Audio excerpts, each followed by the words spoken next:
তো আজকে আমি এই লটকনটা বানিয়ে দেখাবো। তো চলুন শুরু করা যাক। তো ফার্স্টে এখানে আমি 4 ভাঁজ করে একটু কাপড় কেটে নিয়েছি।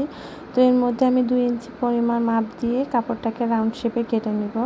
তো এটা হচ্ছে ফার্স্ট পার্টটা। তো ফার্স্ট পার্টের অনুযায়ী আমি আরেকটা পার্ট কেটে নেব। তো আমি খুব শর্টকাটে দেখানোর চেষ্টা করছি, যদি কোনো ভুল ত্রুটি হয়ে থাকে তাহলে এটা ক্ষমা দৃষ্টিতে দেখবেন। তো এখন আমি কাপড়টাকে কেটে নিয়ে আরেকটা ভাঁজ করে কেটে নিয়েছি। তো সেম কাপড়ই আমি এটাকে এখন জোড়া লাগিয়ে দিব। তো এটাকে এখন আমি ভালো করে সিলি করে নেব, শুধু 1 ইঞ্চি মতো পরিমাপ গ্যাপ রেখে। তো এখন আমি এটাকে ভালো করে 4 মুখে সিলি করে, শুধু বলেছি তো 1 ইঞ্চি গ্যাপ রেখে সিলিটা দেব। তারপর হাত দিয়ে সেটাকে ভালো করে উল্টিয়ে ভাঁজ করে নেব, সিধা করে নেব।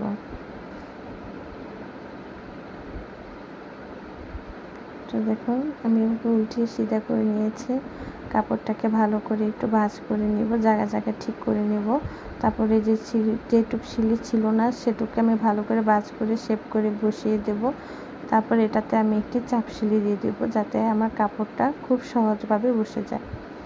তো লটকন বানানোটা খুবই ইজি। আপনারা চাইলে যে কোনো ড্রেসে, নায়রা কাটের, ব্লাউজে, যে কোনো কিছুতে আপনারা এটা এভাবে দিলে জামার ডিজাইনটা দেখতে খুবই সুন্দর হয়।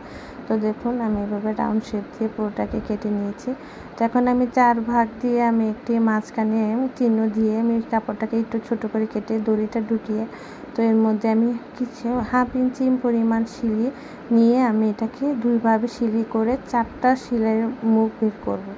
তো এরকম করে আরেকটা ভাঁজ, কাপড়টাকে দড়িটাকে মাঝখানে রেখে এরকম করে আবার আরেকটা ভাঁজ দিয়ে সেটাকে ঠিক করে নেব।